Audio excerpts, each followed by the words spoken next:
Tifosi napoletani, preparatevi alle calde novità sul dietro le quinte del mercato del nostro amato Napoli.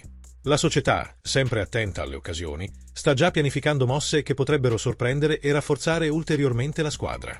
Ma prima di proseguire lasciate un like, iscrivetevi al canale e attivate le notifiche per non perdere nessuna notizia esclusiva del Napoli.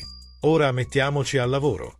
Il Napoli guarda al futuro e ha già avviato il cammino verso la prossima finestra di mercato. Fonti legate al club confermano che la squadra guidata dal presidente Aurelio De Laurentiis sta monitorando diversi giocatori, ma un nome in particolare ha attirato l'attenzione: Patrick Dorgu. Questo giovane talento, che attualmente brilla a Lecce, ha impressionato per il suo potenziale e le sue prestazioni. L'esterno, che unisce velocità, abilità e una buona lettura del gioco, è visto come un pezzo promettente per rafforzare la rosa del Napoli.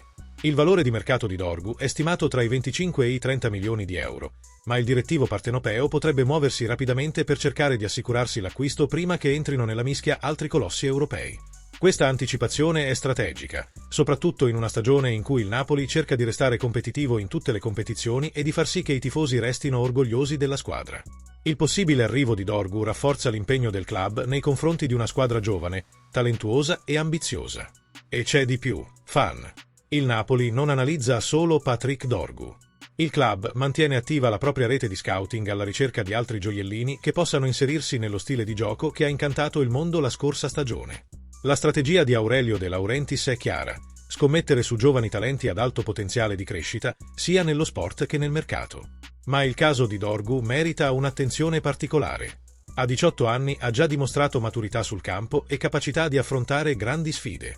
La sua versatilità nelle giocate offensive e la capacità di adattarsi a diversi schemi tattici sono qualità che hanno attirato l'attenzione di tecnico Antonio Conte, che sarebbe interessato ad avere più opzioni per diversificare l'attacco della squadra. La sfida più grande, tuttavia, sarà chiudere l'accordo prima che la concorrenza cresca. Dorgu non è passato inosservato ai giganti europei e il Napoli dovrà agire rapidamente per assicurarsi la sua firma. Riuscirà il presidente De Laurentiis a portare un altro forte rinforzo alla squadra?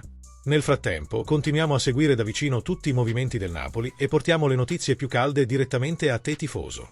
Quindi, se non hai ancora attivato la campanella, fallo adesso per non perdere nessuna novità sulla nostra amata squadra. Oh, e non dimenticare di lasciare un like per rafforzare il canale e mostrare la tua passione per il Napoli. Al prossimo video, sempre Forza Napoli!